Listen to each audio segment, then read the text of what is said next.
अपर्णा यादव अब लखनऊ पहुंच चुकी हैं और सीधे केजीएमयू के लिए रवाना हुई हैं। फिलहाल ये एयरपोर्ट से बाहर आने के बाद की वो तस्वीर सामने आ चुकी है, जहां प्रतीक यादव की पत्नी अब अपर्णा यादव लखनऊ पहुंच चुकी हैं और सीधे केजीएमयू जा रही हैं। आपको बता दें, केजीएमयू में ही प्रतीक यादव का आज पोस्टमार्टम किया गया है। हालांकि पोस्टमार्टम में क्या सामने आया है ये अभी तक साझा नहीं किया गया है, लेकिन फिलहाल ये तस्वीरें अब लखनऊ से सामने आ रही हैं, जहां 38 साल की उम्र में ही अपर्णा के पति प्रतीक यादव के निधन की आज खबर आई है और 5:55 का वो वक्त बताया जा रहा है जब सुबह के वक्त उन्हें अस्पताल ले जाया गया।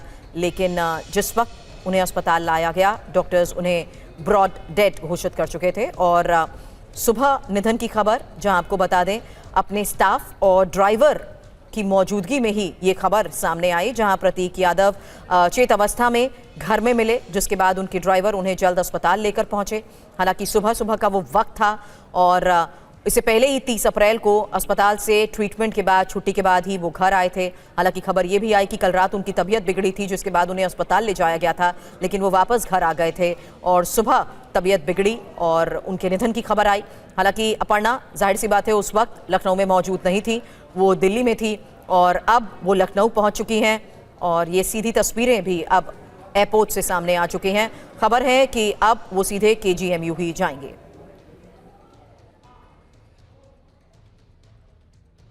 तो अपर्णा यादव के पति प्रतीक यादव का निधन और फिलहाल जो जानकारियां अभी तक सामने आ रही हैं उसके मुताबिक उनका पोस्टमार्टम किया जा चुका है और पोस्टमार्टम के जरिए, क्योंकि ये नेचुरल डेथ नहीं है, इसलिए पोस्टमार्टम किया गया है और पोस्टमार्टम में अब क्या निकलकर सामने आता है। हालांकि सुबह वो तस्वीरें भी सामने आई जब केजीएमयू अखिलेश यादव पहुंचे और अखिलेश ने भी कहा कि आगे जो भी होगा परिवार ही उसको लेकर फैसला लेगा।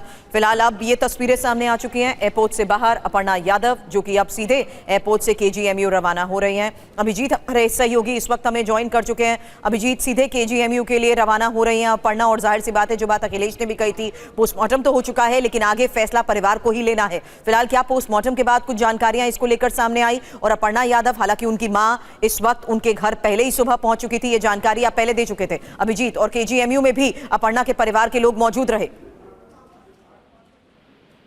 जी बिल्कुल, कई करीबी लोग उनके और रिश्तेदार जो हैं वो केजीएमयू हॉस्पिटल में भी मौजूद है और उनके आवास पर, विक्रमादित्य मार्ग पर जो उनका आवास है वहां पर भी इंतजार किया जा रहा है पार्थिव शरीर का। इस वक्त की स्थिति अगर मैं बताऊं तो सैकड़ों की संख्या में लोग ये विक्रमादित्य मार्ग पर मौजूद हैं उनके इंतजार में और सभी लोगों को अपर्णा यादव के ही आने का इंतजार था, क्योंकि उसके बाद ही बॉडी को जो केजीएमयू से रिलीज किया जाएगा। पोस्टमार्टम की प्रक्रिया जो है वो पूरी तरीके से कंप्लीट हो चुकी है। शुरुआती जानकारी में किसी भी फाउल प्ले को इनकार किया गया है डॉक्टरों की ओर से, लेकिन उसके अलावा तीसरा प्रिजर्व किया गया है और आगे जांच की अगर आवश्यकता पड़ेगी तो उसमें जांच की जाएगी। इस तरीके की जानकारी जो है फिलहाल सामने आ रही है। हालांकि पोस्टमार्टम रिपोर्ट का सभी इंतजार कर रहे हैं, लेकिन इसी चीज जो सिलसिला यहाँ पर चल रहा है, यहाँ की ताजा हालात की अगर हम आपको जानकारी दें तो केजीएमयू से रवाना हो चुकी है और उसके बाद यहाँ पर किसी भी मिनट पहुंच सकते हैं तमाम रिश्तेदार, करीबी और जो भी प्रतीक और अपर्णा यादव के जो तमाम समर्थक हैं, उनसे जुड़े हुए लोग हैं, उनके पहुंचने का, आने जाने का सिलसिला लगातार यहाँ पर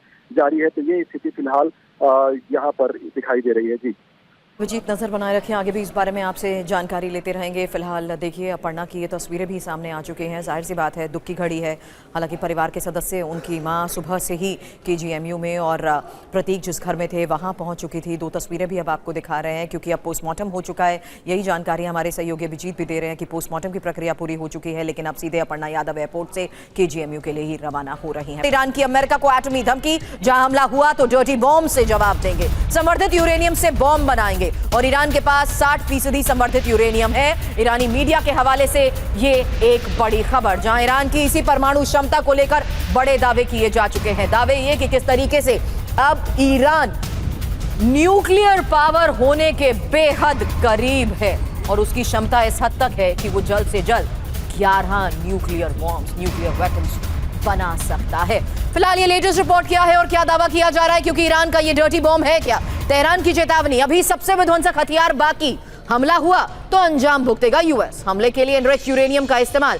अमेरिका का जवाब यह है कि ईरान ने हताशा में यह बयान दिया है। अमेरिकी सेना की तैयारी भी पूरी है। ईरानी यूरेनियम को खत्म करके रहेंगे। अब सवाल जिस पर दुनिया की नजर है, ईरान का वो सीक्रेट हथियार है क्या? ईरान ने एटम बॉम्ब बना लिया है क्या? हालांकि एक बड़ी खबर इस बीच आपको बता दे, ईरान जिस तरीके से अमेरिका की सभी तैयारियों का हमले के तहत जवाब देने की चेतावनी दे चुका है। ये बड़े दावे अमेरिका से ही किए जा रहे हैं कि ईरान न्यूक्लियर पावर बनने के बेहद करीब है। फिलहाल ईरान के डर्टी बॉम्ब और टेंशन में क्यों है ट्रंप, यही खबर। ईरान के पास कितना यूरेनियम है? 440 किलो। साथ ही आईएईए की रिपोर्ट भी यह दावा कर चुकी है कि 60% एनरिच यूरेनियम है। कितने परमाणु बॉम्ब बन सकते हैं? 8 से 10। वहीं कहां होने का इसे दावा किया जा रहा है, क्योंकि इस्फहान भूमिगत टनल में इसे रखा गया है। यूरेनियम से परमाणु बॉम्ब बनेगा, क्योंकि ईरान किसी भी वक्त अब परमाणु बॉम्ब बना सकता है। एनरिच यूरेनियम ईरान की मजबूती का ही प्रमाण है। वहीं बड़ी खबर है अब ताइवान पर अमेरिका चीन के बीच टकराव। खबर ये कि ट्रंप और शी जिनपिंग मुलाकात से पहले चीन की धमकी। यूएस ताइवान के बीच सैन्य संबंध का विरोध।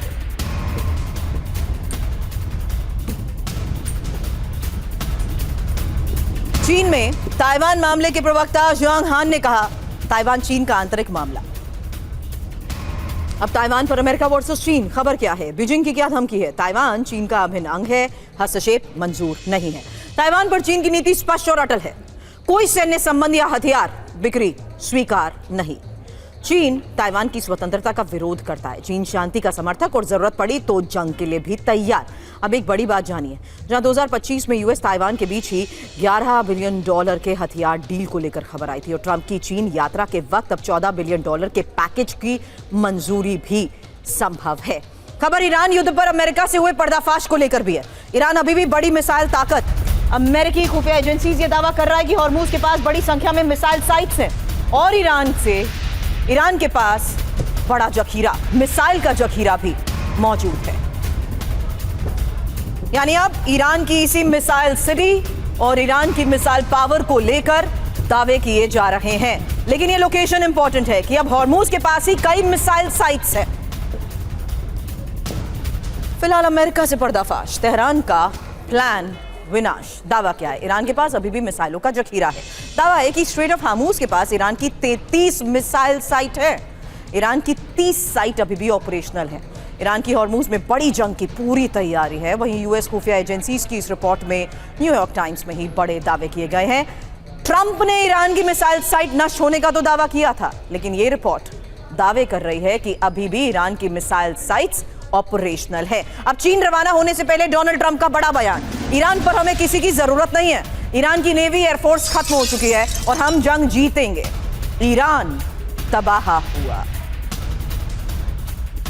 तो डोनाल्ड ट्रंप और जिनपिंग मंथन, समझौता या जंग, ये एक बड़ा सवाल इसलिए क्योंकि ट्रंप जो दावा कर रहे हैं और हकीकत क्या है, कुछ फैक्ट्स आपके सामने रखते हैं। जहां डोनाल्ड ट्रंप ये दावा कर रहे हैं कि ईरान पर किसी की मदद की उन्हें जरूरत नहीं है, हकीकत यह है कि ट्रंप से ईरान मामला संभल ही नहीं रहा है।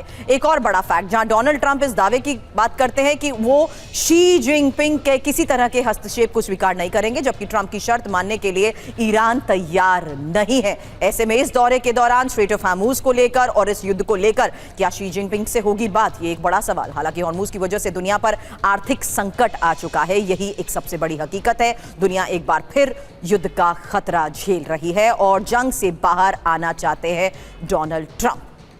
चीन और ईरान के बीच गहरी दोस्ती है और उसी गहरी दोस्ती का नतीजा है कि जंग के इस हालात में बड़े दावे किए जा चुके हैं कि किस तरीके से चीन के जरिए ईरान पर डील के लिए दबाव डोनाल्ड ट्रंप डाल सकते हैं और किस तरीके से ईरान चीन की मदद से ही अमेरिका का मुकाबला कर रहा है। अब ट्रंप की चीन यात्रा के बीच ईरान के एक्शन को लेकर भी खबर है।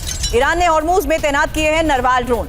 8 से 9 मई को ईरान ने किया था ड्रोन अटैक। तो हॉर्मूज में ईरान के सीक्रेट सी हंटर को लेकर फिलहाल क्या दावा किया जा रहा है? जहां स्ट्रेट ऑफ हार्मूज, जो कि अभी तक जंग का एपिसेंटर पूरी तरह बन चुका था, उसमें बड़े स्ट्रैटेजिकल मूव्स को लेकर दावे किए जा रहे थे।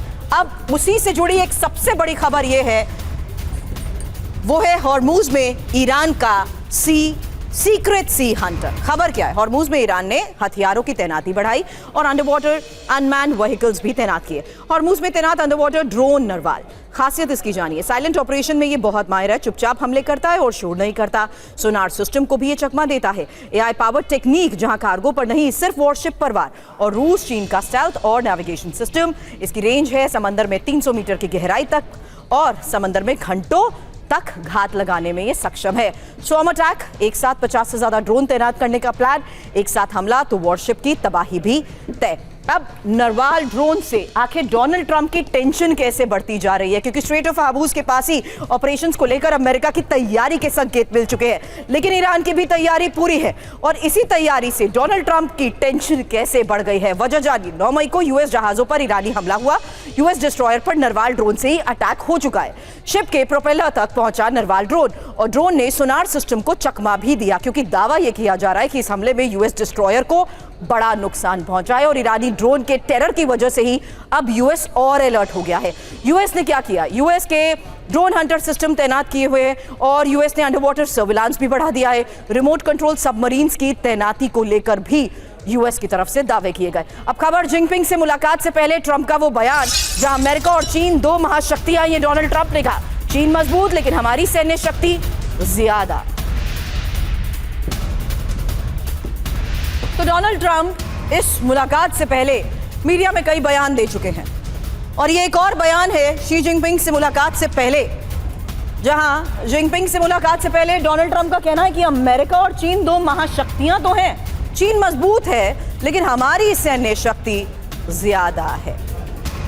तो सुपर मुलाकात, डील या वॉर, लेकिन जिनपिंग से मुलाकात किन मुद्दों पर होगी बात, ये भी जान लीजिए। 6 रणनीति ट्रंप की है। स्ट्रेट ऑफ हॉर्मुज खुलवाने के लिए ईरान पर दबाव संभव है, ईरान को हथियार और टेक्निक रोकने पर बात, तेल के व्यापार को डॉलर में करने की अपील भी संभव, और ईरान ने युआन में तेल बेचा जिससे डॉलर पर खतरा, तेल कीमतें कंट्रोल करने के लिए भी व्यापार बोर्ड की पहल और चीन से ईरान को डील के लिए मनाने का आग्रह भी संभव। अब यूएस ईरान डील पर इजराइल की बढ़ती टेंशन को लेकर खबर, जहां इजरायली सोर्सों से यूएस मीडिया की रिपोर्ट दावा कर रही है कि ईरान से खराब डील कर सकते हैं डोनाल्ड ट्रंप जल्दबाजी में समझौता कर सकते हैं, यही सीएनएन की इस रिपोर्ट में दावा किया गया। हालांकि अभी तक एक्सपर्ट्स कहते थे कि डोनाल्ड ट्रंप सेफ एग्जिट चाहते हैं, लेकिन उनका यह भी कहना है कि डोनाल्ड ट्रंप विक्ट्री एग्जिट चाहते हैं। इसीलिए अब इजराइल को ट्रंप पर कोई भरोसा नहीं है, क्योंकि तेल अवीव को यह डर है ईरान के साथ जल्दबाजी में डील कर सकते हैं डोनाल्ड ट्रंप। डील में ईरानी परमाणु कार्यक्रम जारी रह सकता है, बैलिस्टिक मिसाइल प्रोग्राम पर भी नरम रुख संभव है, प्रॉक्सी ग्रुप पर भी ईरान का समर्थन कर सकते हैं डोनाल्ड ट्रंप। नेतन्याहू चाहते हैं ईरान की परमाणु क्षमता पूरी तरीके से खत्म हो जाए, मिसाइल और प्रॉक्सी नेटवर्क को भी पूरी तरह तबाह कर दिया जाए। अब स्ट्रेट ऑफ हॉर्मुज के मिशन में ही सुरक्षा में ब्रिटेन भी उतरेगा, क्योंकि वॉरशिप के साथ फाइटर जेट्स और ड्रोन भेजेगा Britain. HMS dragon middle east में मोर्चा संभालेगा, ब्रिटेन के रक्षा सचिव जॉन हिली ने घोषणा की है। हॉर्मुज सुरक्षा मिशन में ही ऑस्ट्रेलिया की एंट्री भी हो चुकी है। खबर यह है कि फ्रांस और ब्रिटेन के मिशन को ऑस्ट्रेलिया का सपोर्ट हासिल है, यानी ऑस्ट्रेलिया इन्हें समर्थन कर रहा है। 40 देशों की बैठक के बाद ही यह फैसला हुआ, जहां हॉर्मुज में व्यापारिक जहाजों की सुरक्षा पर फोकस किया गया।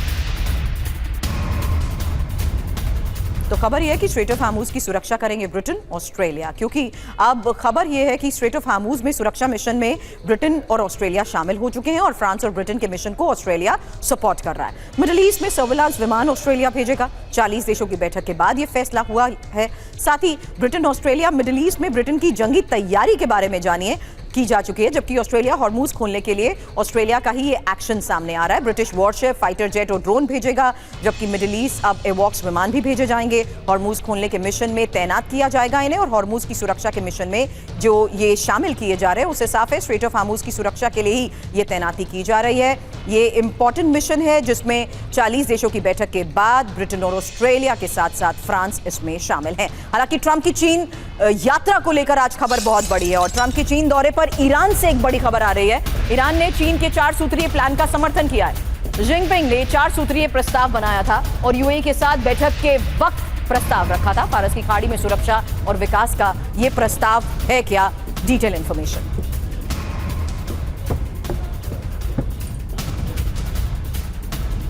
तो खबर है जिनपिंग का 4 सूत्रीय प्रस्ताव, क्या कम होगा टकराव? सवाल ये, क्योंकि द्विपक्षीय शांति, राष्ट्रीय संप्रभुता का सम्मान और साथ ही अंतर्राष्ट्रीय कानून का पालन, साथ ही सुरक्षा और विकास का संतुलन। ईरान का समर्थन क्यों? क्योंकि पश्चिम एशिया में यूएस की बजाय चीन की भूमिका बढ़े और ट्रंप को यह संदेश कि ईरान को खाड़ी की सुरक्षा में चीनी मॉडल पसंद, चीन को मध्यस्थ की भूमिका में लाने की भी कोशिश। लेकिन डोनाल्ड ट्रंप इसी चीन दौरे पर जाने से पहले ये कह चुके हैं कि मध्यस्थता के लिए उन्हें शी जिनपिंग की जरूरत नहीं है। यानी अब यह समझना जरूरी है कि हॉर्मुज संकट अमेरिका और चीन दोनों में से किसके लिए ज्यादा खतरनाक साबित हो रहा है, क्योंकि इस हॉर्मूज संकट को देखें तो साफ है कि चीन और अमेरिका, जहां 45% तेल खाड़ी के सहयोगियों से, इसी रास्ते से जो परेशानी हो रही है, इसी रास्ते से चीन को 45% तेल मिलता है, और खाड़ी के सहयोगियों की जो परेशानी जिस लिहाज से बढ़ चुकी है, हॉर्मूज के इस संकट के बीच में ये यात्रा बहुत मायने भी रखती है। हॉर्मूज का दूसरा मजबूत विकल्प चीन के पास नहीं है, और जबकि अमेरिका की बात करें तो अमेरिका में गैसोलीन की कीमतें और ज्यादा बढ़ेंगी। हॉर्मूज के इसी संकट की वजह से चीन और अमेरिका कैसे प्रभावित हो रहे हैं, यही इंफॉर्मेशन आपके सामने है। क्योंकि अमेरिका डॉलर का वर्चस्व गिरेगा और चीन महंगे तेल से आर्थिक तबाही का खतरा भी उसके ऊपर बढ़ता जा रहा है। साथ ही हॉर्मूज के इस संकट को देखते हुए अब होने वाली मुलाकात और बात में क्या कोई हल निकलकर सामने आता है, ये एक बड़ा सवाल है। और थोड़ी देर पहले की तस्वीरें आपको दिखाते हैं, क्योंकि दिल्ली में एनटीए के खिलाफ प्रदर्शन की ये तस्वीरें सामने आई। एनटीए दफ्तर के बाहर एबीवीपी छात्रों की ये नारेबाजी, पुलिस के साथ एबीवीपी छात्रों की झड़प की तस्वीरें भी सामने आई। बैरिकेडिंग तोड़ने की जिस वक्त छात्र कोशिश कर रहे थे, ये उस वक्त की तस्वीरें। हमारी सहयोगी शालिनी वाजपेयी लगातार सीधी तस्वीरें हम तक पहुंचा रही थी। यहां मौजूद छात्रों के साथ उन्होंने बात भी की। हालांकि आपको बता दें, ये एनटीए दफ्तर के बाहर दिल्ली से सामने आ रही वो तस्वीरें हैं, जहां थोड़ी देर पहले तक तो शांतिपूर्ण तरीके से प्रदर्शन हो रहा था, लेकिन इसी प्रदर्शन को देखते हुए लेयर्स ऑफ बैरिकेडिंग की गई थी। इसी बैरिकेडिंग को तोड़ते हुए कैसे एबीवीपी के छात्रों ने नारेबाजी करते हुए आगे बढ़ने की कोशिश की और पुलिस के साथ उनकी झड़प हुई, देखिए तस्वीर। जहां एबीवीपी छात्र प्रदर्शन कर रहे थे, वहां से सहयोगी शालिनी वाजपेयी की ये रिपोर्ट देखिए। परेशान है, इसीलिए जो है वो कार्यकर्ता प्रदर्शन करने के लिए पहुंचे हैं। वो देखिए किस तरह से सिक्योरिटी और जो है वो कार्यकर्ताओं के बीच किस तरह से जो है गेट को आगे पीछे करने को लेकर ये कोशिश कर रहे हैं, गेट तोड़ने की कार्यकर्ता। और अंदर जो पैरामिलिट्री फोर्स तैनात है और जो दिल्ली पुलिस तैनात है, वो जो है लोगों को रोक रही है। तो यहाँ से बाहर से धक्का दे रहे हैं जो कार्यकर्ता। वो देखिए तस्वीरें अंदर जाने के लिए, और उधर से जो है वो दिल्ली पुलिस जो है वो जो पीछे कर रही है गेट को। तो ये तस्वीर एनटीए के हेडक्वार्टर के बाहर की है। अंदर सीबीआई जो है वो जांच कर रही है, सबसे बातचीत कर रही है, पूछताछ हो रही है, और बाहर यहाँ पर प्रदर्शन कर रहे हैं। वो देखिए किस तरह से बैरिकेड को तोड़ने की कोशिश हो रही। ये देखिए बैरिकेड इस वक्त गिरा दिया गया है, इसीलिए वो देखिए एक जो है वो लेयर सिक्योरिटी तोड़कर जो है वो कार्यकर्ता घुसने की कोशिश कर रहे थे और इस अब बैरिकेड गिरा दिया गया है। वो तस्वीरें आप साफ देखिए। आप जो है वो पैरामिलिट्री जो फोर्स है वो सबको पकड़ने की कोशिश करती हुई, वो देखिए किस तरह से सबको यहाँ से हटा रही है। और वो अब देखिए तस्वीरें ये एनटीए ऑफिस के बाहर की कि सबको यहाँ से हटाने की कोशिश कर रहे हैं, लेकिन कोई भी आप देखिए पकड़ा जो उठाकर डिटेन करने की कोशिश कर रही है जो पैरामिलिट्री फोर्स है। वो देखिए आप तस्वीरें, ये एनटीए ऑफिस के बाहर की तस्वीरें हैं। यहाँ पर जो है वो गेट जो है, यहाँ पर जो बैरिकेडिंग की गई थी उस बैरिकेड को गिरा दिया गया, अंदर घुसने की कोशिश की गई और अब जो है सबको पीछे कर दिया है फिर से पैरामिलिट्री फोर्स ने। वो तस्वीरें आप साफ देखिए यहाँ पर जो ये प्रदर्शन ऐसे समय में हो रहा है जब सीबीआई की टीम अंदर एनटीए ऑफिस के अंदर ही मौजूद है और सवाल जवाब कर रही है एनटीए के डीजी से। लेकिन अब नीट पेपर लीक मामले में एक बड़ा अपडेट आ रहा है कि सीबीआई ने दूसरे आरोपी की भी गिरफ्तारी कर ली है और धनंजय लोखंडे को सीबीआई ने गिरफ्तार किया है। एनटीए के डीजी अभिषेक सिंह से भी पूछताछ को लेकर खबर है। ध्वज आ रहे हैं, हमारे सहयोगी हमें ज्वाइन कर चुके हैं। ध्वज, जाहिर सी बात है जिस लिहाज से एसओजी ने सारी इंफॉर्मेशन सीबीआई को हैंडओवर करी है, उसके बाद एक बड़ी लीड तो मिल चुकी है। अभी तक की इन्वेस्टिगेशन और गिरफ्तारी को लेकर क्या अपडेट? बिल्कुल देखिए 150 लोगों से पूछताछ हो चुकी है और इस वक्त मैं खड़ा हूं दिनेश और मांगीलाल के घर पर। ये 23 लाख बच्चों के आरोपी हैं और आप देख सकते हैं किस तरीके से ये घर में, इनकी माताजी यहां मौजूद हैं, इनसे बातचीत करने का प्रयास करेंगे। माताजी, क्या हुआ था और कैसे जो टीम आई थी? तो कोई पत्तो ही कौन हुआ, टीम वाला ने भी पूछी थी बापना गावना ने, मत वहां ने भी पूछी थी भाई मैंने बता तो जाओ काई बात हुई काई न हुई, मन बताओ तो सही पर भाई भी बापना काई कौन बताई नहीं का पकार वो ग्राउंड ओडी कही थी। अरे भाई मन बताओ तो सही काई गुरु जी माल पकड़ो तो थे काई बात माल पकड़ो तो मन जो बताओ मैंने भाई ये बात माल पकड़ा था मन काई कौन खया बिल्कुल आप देख सकते हैं कि ये पूरी कहानी बता रहे हैं किस तरीके से एसओजी की टीम यहाँ पहुंची थी। ये वो घर है, आप देख सकते हैं, ये जो घर है इसमें हमने जब बातचीत की तो इस घर में इस वक्त अभी जो है महिलाएं मौजूद हैं, कोई भी पुरुष यहाँ मौजूद नहीं है। बताया ये जा रहा है इनके द्वारा, यानी कि जो दिनेश और मांगीलाल की जो माताजी हैं, इनका कहना है कि जब रेड पड़ी थी तो उस दिन जो है इनके जो पोते हैं जिन्होंने नीट का एग्जाम दिया था, यानी कि इस परिवार से पिछले साल 4 बच्चे नीट में पास हुए थे, एक बच्चे ने इस बार एग्जाम दिया था 30 लाख रुपए लेकर, यानी कि गुरुग्राम से किसी व्यक्ति से इन्होंने 30 लाख रुपए लिए थे और उसके बाद में यहां से उन्होंने अपने बच्चे के लिए जो है लिया था पेपर और उसको एग्जाम दिलाया था, एग्जाम भी उसने दिया है। और जब ये रेड पड़ी तो सारे बच्चे यहां से गायब हैं, ये बता रहे हैं, बिना चप्पल पहने यहां से जो बच्चे भागे हैं। और उसके बाद में यहां पर अभी इस वक्त सिर्फ और सिर्फ यहां पर महिलाएं मौजूद हैं और जो है इनके जो दोनों बेटे यानी दिनेश और मांगीलाल मुख्य आरोपी हैं, इन्होंने ही वहां से 30 लाख रुपए में ये पेपर खरीदा था और उसके बाद में पूरे राजस्थान भर में सर्कुलेट किया था। ये जो कार्रवाई हुई है ये परिवार है और ये जो जमवा रामगढ़ इलाका है, जयपुर के जमवा रामगढ़ इलाके में ये दोनों जो लोग रहते थे, यानी कि दोनों बेटे यहाँ पर रहते थे इनके और दोनों भाई थे, सगे भाई थे। इन्होंने अपने बच्चों के लिए ये पेपर खरीदा था, उसके बाद में पूरे राजस्थान भर में सर्कुलेट किया था। एसओजी की गिरफ्त में है और अब इन्हें सीबीआई टेक ओवर करेगी। सीबीआई की टीम राजधानी जयपुर में है और एसओजी का ऑफिस में मौजूद है और एक टीम सीकर भी गई हुई है। बिल्कुल अलग अलग टीम्स हर तरफ जिस तरीके से जांच आगे बढ़ा रही हैं, उसी को लेकर एक और बड़ी खबर है। बहुत शुक्रिया फिलहाल पूरी जानकारी के लिए आपका, क्योंकि नीट पेपर लीक में पर्दाफाश, जहां डील को लेकर यह खबर है। लीक पेपर की पहली डील पुणे में हुई। लीक पेपर को गैस पेपर का नाम दिया गया और सीकर पेपर लीक बड़ा सेंटर था। टेलीग्राम के जरिए नेटवर्क कैसे फैलाया गया? क्या नासिक था पेपर लीक का एपिसेंटर? ये सवाल इसलिए क्योंकि नासिक की ही प्रिंटिंग प्रेस में प्रश्न पत्र छापे गए थे और शुभम खेरनार प्रिंटिंग प्रक्रिया से जुड़ा हुआ था। पहुंच का फायदा उठाकर प्रश्न पत्र की कॉपी लीक की। लीक जिस तरीके से हुआ, असली सवालों को गैस पेपर कहा गया। शिकायत से बचने के लिए गैस पेपर नाम दिया गया। गैस पेपर के 150 सवाल नीट के पेपर से मैच भी हुए हैं और पेपर लीक होने के बाद पहली डील पुणे में हुई। गैस पेपर पुणे से अलग अलग राज्यों तक पहुंचा।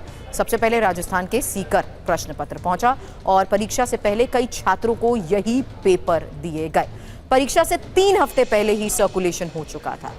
टेलीग्राम के जरिए देश भर में यह फैलाया गया नेटवर्क, जहां राजस्थान, दिल्ली, आंध्र प्रदेश समेत 10 राज्यों में नेटवर्क को लेकर खुलासा हुआ है। सीकर में एक आरोपी ने पेपर खरीद कर अपने बेटे को दिया। अब इसी पेपर लीक को लेकर सीबीआई लगातार इन्वेस्टिगेशन कर रही है। इस वक्त की खबर यही है कि अब पेपर लीक को लेकर इन्वेस्टिगेशन का दायरा लगातार बढ़ता जा रहा है, इसलिए अलग अलग जगहों पर फिलहाल टीम्स मौजूद हैं, जहां पुणे के साथ साथ सीकर, अलग अलग राज्यों में जिस तरीके से पुणे से डील हुई, पहला पेपर सीकर में पहुंचा, उसके बाद कितने राज्यों तक ये गया, इसको लेकर जांच की गई है।